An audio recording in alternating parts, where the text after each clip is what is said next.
23rd, 1991, the world was introduced to a new video game mascot by Sega, one that could successfully go toe-to-toe with Nintendo's own Mario, Sonic the Hedgehog. For the next 30 years, Sonic's influence and popularity would be up and down and all around. But the fact that this year, Sonic is celebrating his 30th birthday is a testament to the Hedgehog's longevity, thanks in no small part to video games, cartoons, movies, and of course, comic books. Which brings us to today's review, the Sonic 30th Anniversary comic published by IDW. This one-off special was released on June 23rd of this year. Yep, Sonic's birthday falls on a Wednesday, when comics are usually released. As you can tell by the cover, the focus is on the classic iterations of Sonic and his friends, which means we'll have characters exclusive to this particular era. You'll see. We have 3 stories to get through, with the first one being around 60 pages long. You heard right, and if you must know, this special is 80 pages long. Roughly the equivalent of 4 regular issues. Anyway, I'll do what I do for the annuals. Divide them up by story section, and summarize and share my thoughts on each one. In a way, this could be considered the 2021 annual, as like in the previous ones, it introduces new talent to IDW Sonic. Let's not put this off any longer and start the celebration, and from here on out, there will be spoilers.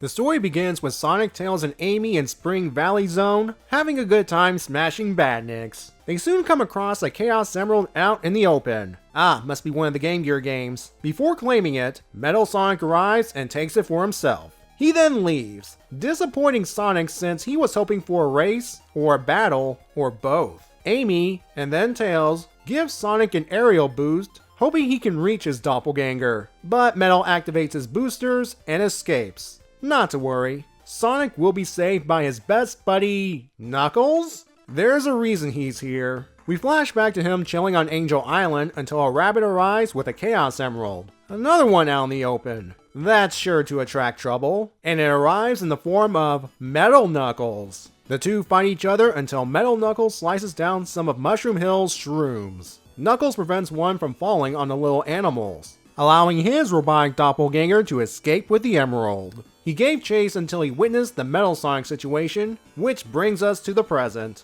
With Dr. Eggman the likely culprit, it's up to Sonic and his friends to stop him once again. Except for Amy. In the midst of her excitement, she failed to notice Sonic, Tails, and Knuckles speeding off. She does notice the Emerald radar Tails left behind. She could follow them, but she wouldn't be safe on her own. Case in point. Actually, that was an accident, as nearby, Mighty the Armadillo and Ray the Flying Squirrel are training with boulders. They apologize to Amy and introduce themselves. After realizing they're all friends with Sonic, Amy explains how Eggman is gathering all the Chaos Emeralds, and she needs help tracking them down. Mighty and Ray accept, now knowing that Eggman is up to no good. The 3 head off, unaware that they're being watched by... Oh no, no, no, no, no, no, no, no, no, no, no, no, no, no, no, no, no, no, no. Okay, calm down. Deep breath. Alright, let's continue.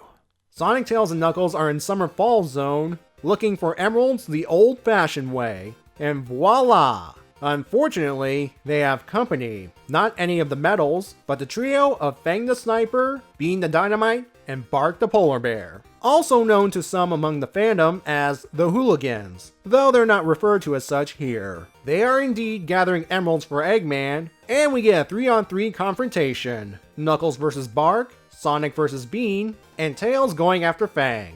The Fox is momentarily mesmerized by Fang's vehicle, before realizing, oh yeah, he's after the emerald. After doing some sabotaging, Tails gets the emerald. Or not. Our heroes try to play keep away with the emerald, only for that to be thwarted thanks to Fang's pesky pop gun. When it lands between Knuckles and Bark, their fight intensifies until a double knockout forces the emerald down a cliff.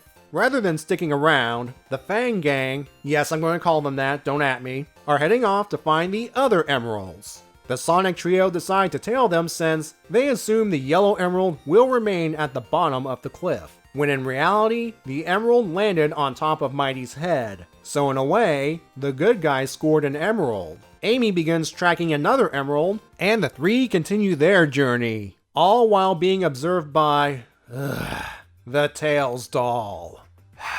Why do I have to see this thing again? Its master has been monitoring the progress of the Chaos Emeralds. He already has 2, and we can see where the others are, along with who's the closest to them. Note that Eggman is one of the characters on the monitor, meaning someone else has plans for the gems. I'm not showing who it is yet. In Autumn Forest Zone, the Sonic Trio speculate that Eggman hired the Fang Gang to increase the odds of getting the emeralds along with deploying the medals. They'll soon get their answer as they spot the Doc chasing down Metal Sonic. Sonic interrupts, and he and Eggman go at it, until Tails and Knuckles take care of the buzzsaws. Metal Sonic takes off, once again denying Sonic a high-speed fight. Nearby, Amy, Mighty, and Ray find the purple emerald, and the Fang Gang finds them. This time, the 3-on-3 fight consists of Mighty taking on Fang and his pitiful pop gun, Ray dodging Bean's bombs, and Amy trying and failing to hurt Bark with her hammer.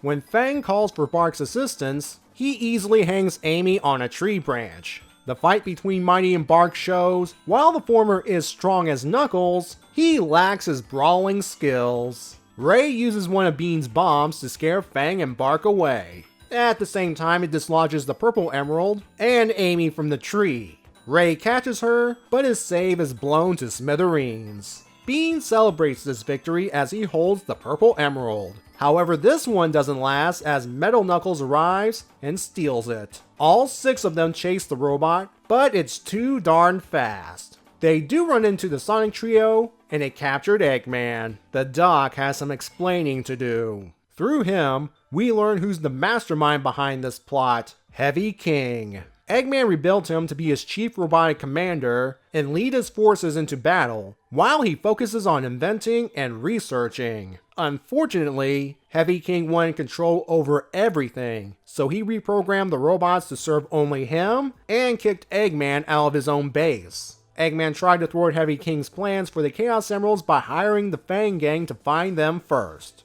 until Sonic and company ruined that. Since Eggman will pay the bounty hunters once he's back in control, the Fang Gang will work with the heroes for now. Everyone travels to Winter Cavern Zone. Amy checks the Emerald radar to find Heavy King has all 7 of them. Okay, I'm going to pause right here to address this plot hole. Let's go back to where Heavy King was keeping track of the Emerald locations. He already had 2 at the time. Metal Knuckles was coming in with the red one, and would later grab the purple one from Bean. And Metal Sonic went after the Gray and Cyan Emeralds, and he succeeded. That left the Yellow Emerald, which was last seen in the hands of Mighty, Ray, and Amy. I doubt they left it behind considering the stakes. What I think was supposed to happen was, they would lose the Yellow Emerald during the fight with the Fang Gang, along with the purple one, and Metal Knuckles would have taken both of them. So, in reality, Heavy King should only have 6. But whatever, Amy, Mighty, and Ray lost it somehow, and we need to get to our epic finale quickly. After traveling through the area and smashing down Badniks, they approach the front door. The medals give Sonic a welcome worthy of Sonic's Spinball. As most of the group take on the robots, Eggman begins working on his jamming signal that will reset their base programming and be under his control again. This thing! Actually, Eggman uses the Tails doll's antenna to boost the signal, freeing the medals from Heavy King's control. That's good. Them reactivating and going after Sonic and Knuckles? That's bad. Eggman calls them off, confirming he has full control. He then casually opens the door, denying Mighty and Bark a chance to smash it. Heavy King awaits, the gathered emeralds giving him a massive power boost. Too much for the group to handle. In addition to wiping out the heroes, Heavy King will also resurrect the other hard-boiled heavies to act as his generals. Oh boy, I cannot wait to see the others in action again and... oh! Our hero's best chance for victory is Sonic distracting Heavy King, while everyone else grabs an emerald. He starts insulting the robot, calling him a stage comedian, and then a mere Death Egg robot that's wearing a bedsheet, or wouldn't it be an egg robo? Whatever. And that Mecha Sonic did better with just the Master Emerald. And given the ending to Sonic 3 and Knuckles, he probably saw the whole fight from the plane. That last insult did the trick. Heavy King concentrates all of his fire on Sonic, unaware that his gathered emeralds are being stolen. No more emeralds, no more juice, and Sonic delivers the coup de grace. Eggman takes the chance to reassert dominance over Heavy King, though he does compliment him on fulfilling his deceiving and conquering directives, right up until the betrayal. Still, Eggman's a softie towards his greatest creations, and rehires Heavy King, though he will give him a software patch to prevent future backstabbing. Eggman's ready to double-cross our heroes, only they left with the emeralds. With all the bandits outside destroyed, and the medals running out of power, all Eggman can do is wallow in his defeat and hunger.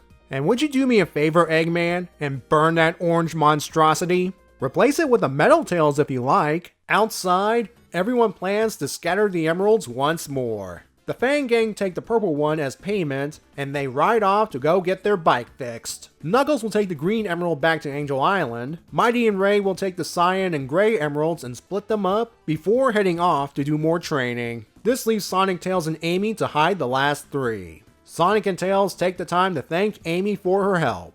And Amy is jumping for joy. On the inside, at least. And so Sonic heads off to hide the blue emerald, and that's where our story ends. In a way, Seasons of Chaos is the spiritual successor to the unfinished Sonic Mega Drive miniseries. For those unaware, Archie Comics published 2 one-shot issues for the Hedgehog's 25th anniversary called Sonic Mega Drive and Sonic Mega Drive: The Next Level. It featured the classic versions of our heroes as they try to foil another Eggman plot by gathering ancient gears before he does. They are apparently the key to the Doctor's newest machine, the Mega Drive.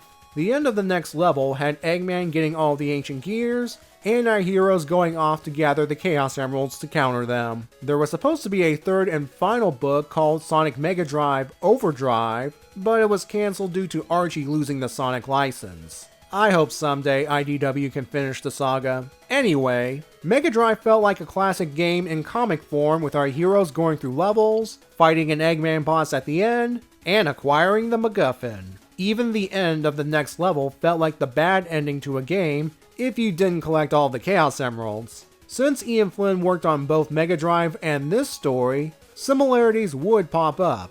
Notably the establishing shots of the zones, and the goofier personalities of the classic characters. Having only 4 zones, each based on a season, makes the story feel less crammed compared to Mega Drive, while still looking gorgeous. It allows more time for characters to interact with one another. As I said in the intro, we got classic era exclusive characters such as Mighty and Ray, Fang, Bean, and Bark, and most importantly, Heavy King. I'm unsure about the Metal Knuckles and the Tails doll. Many of us were wondering whether we see a number of these characters in a comic setting ever again. So, here they are. And I think this line from Bean to Sonic is also him speaking to the reader. To which I say, yes, I did miss you, Bean. We haven't seen the likes of Mighty, Ray, and the Fang Gang in an IDW Sonic comic until now is because of the silly retcon of classic Sonic and modern Sonic existing in 2 separate dimensions.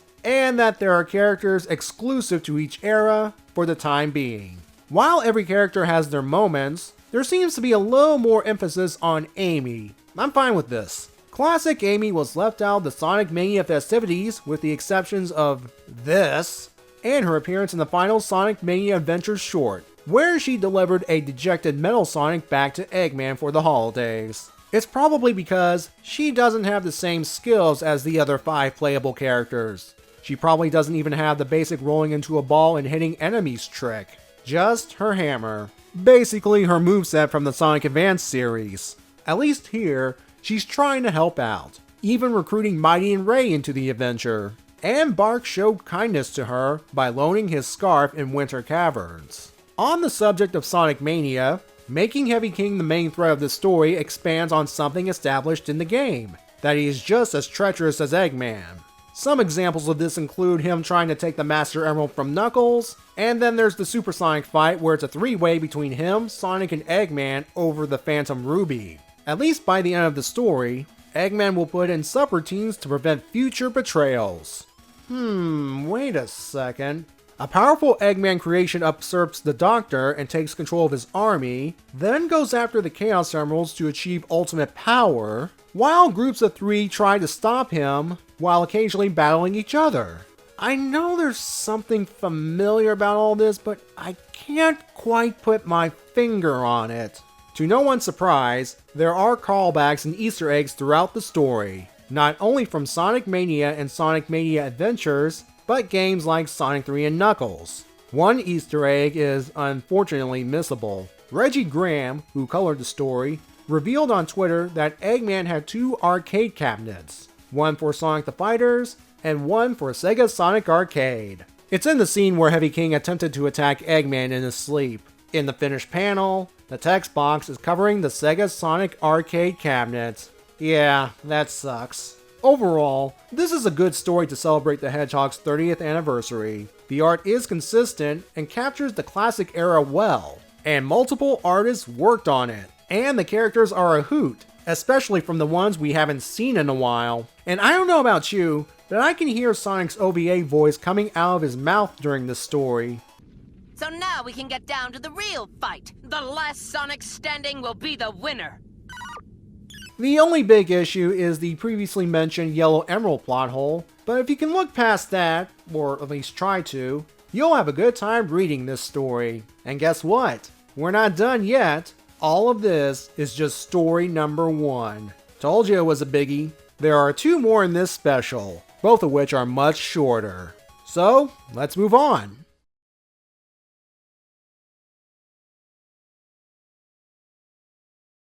The story begins with Sonic, well, learning to drive, with his instructor Kip evaluating him. Sonic actually sees some benefits in driving, including not having to worry about blisters and getting to listen to some music on the radio. However, Sonic also has to deal with things like speed limits, gas, and hitting the brakes. And then of course there's the red light. They're supposed to stop and wait for the light to turn green. Instead, Sonic stops, gets out of the car, and halts traffic on the other street, so he can basically run a red light. Hey, at least there are no traffic accidents. Kip wonders why Sonic the Hedgehog, the fastest thing alive, is learning to drive in the first place. The answer? For chili dogs. No, seriously, this is all for Sonic's favorite food. There is one brand, Mr. Munchum's Bun-Sized Franks, that nails chili dogs in Sonic's eyes. And they're hosting a rally race, specifically a car race, with the grand prize being a lifetime supply of chili dogs. Sonic's dream of unlimited chili dogs comes crashing down as Kip gives him his ranking, an E. Kip explains that Sonic has a lack of understanding of basic road safety practices. This affects Sonic because at this moment, Sonic starts to properly drive the car, obeying the speed limit, minding other vehicles, and so forth, though Sonic's no longer having fun. Oh, it gets worse. The radio announces the rally race, the reason Sonic's doing all of this in the first place, is about to start in 5 minutes. Yeah, Sonic needs to invest in a calendar. He believes he can make it if he takes a shortcut using a loop. Despite Kip's doubts, Sonic gets the car through the loop just fine. It doesn't matter since the race is postponed due to Eggman attacking the city. Sonic's ready to leave the car to make better time, but Kip tells him it's faster to drive over the ramp because he wants to tag along. Well, that's a fast turnaround. Must have been the loop. Actually, he wants to see Sonic do what he does best, and he will allow Sonic to retake the class in 10 business days. And so this new buddy cop duo drive off to confront Eggman, ending our story. This story marks the debut of the McElroy family, consisting of the McElroy brothers Justin, Travis, and Griffin, and their father Clint. They have an impressive resume, having written the New York Times bestseller The Adventure Zone Here There Be Goblins, and having weekly and bi-weekly podcasts, among other things. From what I could find, the idea behind this story is why Sonic would drive cars in such games like Sonic Drift and Sonic Team Racing. And since this depicts the Hedgehog's first time behind the wheel, things won't be as smooth. He'll get there eventually. Sonic's instructor Kip is a capybara. A capybara is a large rodent native to South America. In fact, it's the largest living rodent. There's your animal trivia for today. He essentially serves as the straight man doing his job. Even if he knows who Sonic is, he doesn't give him special treatment when it comes to road safety. He does have a wild side, especially since he wants to join Sonic in stopping Eggman. Artist Mauro Fonseca, I hope I'm pronouncing this right, makes his IDW Sonic debut, though he has experience working on Sonic comics, having done work for Sonic the Comic Online. Speaking of, on forums, he is known as the KKM. He's put a lot of Easter eggs in this story, so many that I suggest going to the Sonic Wiki on this one. There is one Easter egg I do want to point out. When Sonic gets out of the car at the red light, note this rabbit by the purple car. This is actually an early concept design of Sonic himself. So in a way, early Sonic is seeing his future self. One more thing to note is, the classic era has its own version of the radio station KTBR, which was first introduced in the 2020 annual, along with DJ Night the Owl, who we actually see in this story. Well, the classic era version of him at least. I mean, when we see him, there's a television showing classic Eggman attacking the city, along with what appears to be Silver Sonic from 8-Bit Sonic 2. Evan Stanley did say he was meant to serve as Mr. Exposition, and no matter which universe, he does just that. The story is meant to be a silly ride in many ways, and it succeeds. Sometimes it is fascinating when heroes are put into a situation they're not familiar with, and comedy ensues. And this kind of reminds me of the Dragon Ball Z episode where Goku and Piccolo had to take driving lessons. And believe me, the Sonic series has taken a lot of inspiration from the Dragon Ball series already. I mean, going back to story 1 for a bit, the Emerald Radar? Gee, I wonder what inspired it. And before moving on, I would like to say that this story does some world building, and I'm fine with that. Who knew Sonic has a favorite brand of chili dogs? Well done, guys.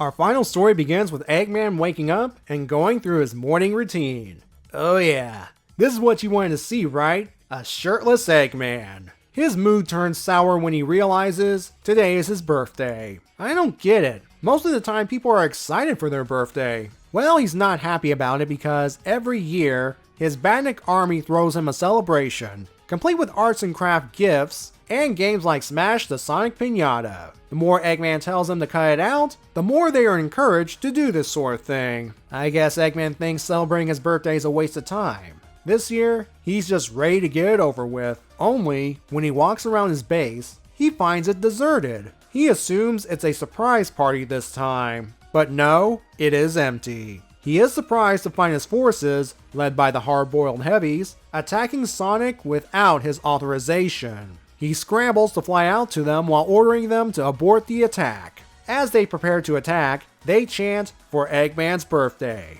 That's why they're doing this. Eggman arrives to put a stop to it. They are ill-equipped to fight Sonic and orders them all back to base immediately. And they do so without incident. Sonic takes the time to wish Eggman a happy birthday as the doctor leaves, so that's nice. Eggman berates his robots for attacking Sonic behind his back. Heavy Rider says they only did it because he deserves nice things. She does have a point. What they did was foolish in his eyes, but they meant well. They care for their creator, so much so, they are willing to risk themselves to take down his arch enemy for his birthday. Eggman begrudgingly admits he cares for his robots too. Heavy King orders the cake brought out, and the story ends with Eggman blowing out the candle. Some people forget that whenever it's Sonic's anniversary, it's also Eggman's anniversary. You know what they say, a hero is only as good as their villain. And Dr. Eggman is one of the most memorable villains out there. Some Sonic fans like him even more than Sonic himself. I'm looking at you, Clement. Gail Galligan penned this story. Like the McElroy family, she's a New York Times best-selling author, known for the Babysitters Club graphic novels. Here she crafts a surprisingly heartwarming tale of Eggman's robot minions wanting to do something nice for his birthday by going after Sonic the Hedgehog. They just want Eggman to have a major win. If Eggman had not arrived, chances are Sonic might have smashed them all. Well, probably not the hard-boiled heavies, but the lesser badniks. The art's done by Thomas Rothlisberger, who previously worked on other IDW Sonic property as a cover artist. Yeah, I could see some of these panels expanded into actual cover art. I got nothing else to say about this one except, happy birthday, Eggman. Enjoy this rare moment of Sonic not ruining your day, though Sonic wishing him a happy birthday might be painful enough. Plus, we got to see the hard-boiled heavies this time around, so that's something.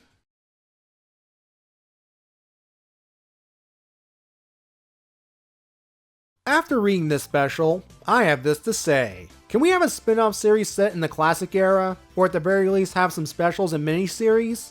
Think about it. More lighthearted adventures with classic Sonic and his friends, seeing more of these characters, and Eggman utilizing the hard-boiled heavies as his quirky mini-boss squad. And they can introduce more original characters like Kip the driving instructor. In the meantime, the special was a great way to celebrate Sonic's 30th anniversary. From what I can tell, the various writers and artists had fun creating these tales, and for that, I say thank you. Although I should point out, what I just reviewed was the standard edition. Coming out later this year will be the deluxe edition, which will have extra goodies, including one more story written by Gail Galligan. Chances are it'll be this one, Amy's New Hobby. If that's the case, it will have a separate release as a free comic book day special later this year, before it gets added to the deluxe edition. And of course, I will take a look at it when it comes out. For now, let's wish Sonic the Hedgehog and Dr. Eggman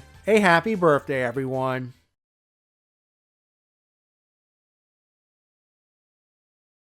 Tails is right to be upset about the Tails doll. In another universe, it can transform into a horrible eldritch creature. But here, it's Eggman's sleeping companion.